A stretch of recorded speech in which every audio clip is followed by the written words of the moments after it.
ब्रेकनंतर तुमचं पुन्हा एकदा मनापासून स्वागत। सुरुवातीलाच आपल्याला एक फोन आलाय, अमोल पठाडे अहमदनगरहून बोलतोय। अमोल तुझा प्रश्न विचार। Good morning madam. Good morning Amol. Madam माझा प्रश्न असा, मी मराठी मीडियमचा विद्यार्थी आहे। आता नवीन मराठी आलेला अभ्यासक्रम त्याच्यात संदर्भासहित स्पष्टीकरण देणे आवश्यक आहे का? पहिले नव्हते मॅडम।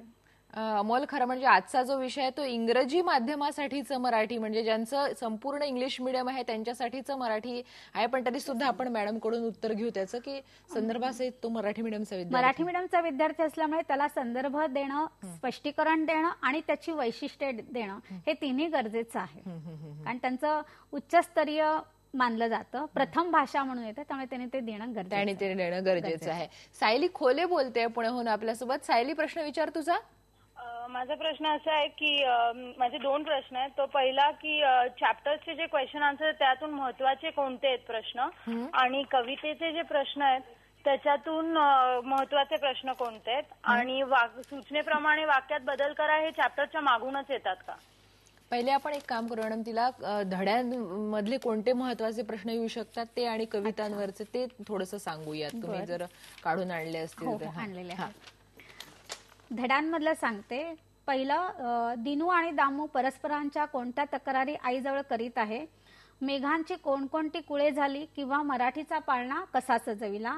आईने गाव हळदी कुंकू का केले हा जास्त महत्वाचा आहे। राजोरीच्या मार्गावरील दरडीचा अडथळा कसा दूर केला गेला? लहानपणी गुलजार आणि त्यांचे मित्र कोणकोणते खेळ खेळत? लेखकाने हरिहरराव सोनुले यांचे कोणते गुणविशेष सांगितले आहेत? अमीरचे स्वभाव विशेष लिहा, किंवा तू मनाचाही अमीर आहेस असे लेखक का म्हणतो? खासाहेबांनी भास्करची परीक्षा कोणत्या पद्धतीने घेतली?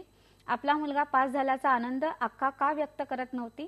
ज्योत्स्ना कदम यांच्या घरात कोणत्या अडचणी होत्या? मुलीला सोडून जाताना बाला का रडू आले? ज्योतिराव आणि सावित्रीबाई यांच्यातील नात्याचे वर्णन करा। हे गद्यपाठांवरचे। मॅडम, कवितेवरचे कोणते महत्वाचे प्रश्न ते आपण बघू। निखिल इगवे ठाण्याहून आपल्यासोबत बोलतोय। निखिल, तुझा प्रश्न विचार। कवितेतील इम्पॉर्टंट प्रश्न पाहिजे होते, मोठे। आम्ही तेच सांगतोय आता, तू ऐक नीट, आणि मॅडम तेच सांगतात की कवितेतले महत्वाचे प्रश्न कोणते। मॅडम, कवितेमधले पहिल्या ज्या अभंगवाणी आहेत त्यातल्या दोनच मी दिलेलं आहे। ते गुरुचे महात्म्य संत ज्ञानेश्वरांनी कसे वर्णन केले आहे? भक्तांवरील प्रेमासाठी विठ्ठल कोणत्या गोष्टी करतो? संत तुकारामांनी अभंगातून कोणता उपदेश केला आहे? कवीचे मन बाळ खेळण्यातून का निघत नाही? आपल्या इच्छा पूर्ण होण्यासाठी कवी स्वतःमध्ये कोणते बदल घडवू इच्छितात? श्रमिकांनी काय करावे असे कवीला वाटते आणि का? काळोखाच्या आसमंती माणसाचा जीव कसा होतो? शब्दांचे महत्व कवयित्रीने कसे पटवून दिले आहे?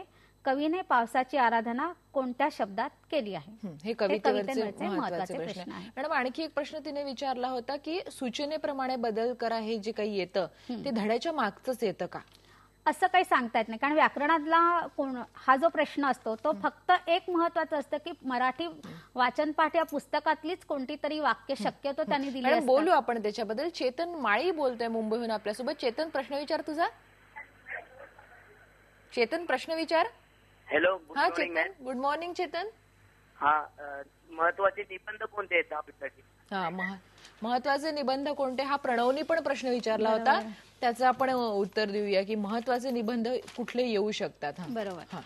महत्वाचे निबंध म्हणजे माझा आवडता संत, लष्करातील सैनिकाचे आत्मवृत्त किंवा निवृत्त सैनिकाचे आत्मवृत्त, निसर्ग माझा सोबती किंवा झाडाचे आत्मवृत्त, माझी आई किंवा माझे बाबा, माझा आवडता नेता, माझा आवडता छंद, माझ्या लहानपणीचा अविस्मरणीय प्रसंग, श्रद्धा व अंधश्रद्धा, रम्य ते बालपण, श्रमाचे महत्व, शेतकऱ्याचे मनोगत, फळ्याचे आत्मवृत्त, परीक्षा नसत्या तर, शाळा बंद झाल्या तर, पडक्या घराचे आत्मवृत्त, माझी मायभूमी, माझे आवडते शिक्षक, मी पाहिलेला अपघात, वृक्ष नष्ट झाले तर, पक्षाचे आत्मवृत्त आणि मराठी भाषेचे आत्मवृत्त। एवढे महत्वाचे निबंध आपण ते खाली पण फायर करतो आहोत की कोणते येऊ शकतात।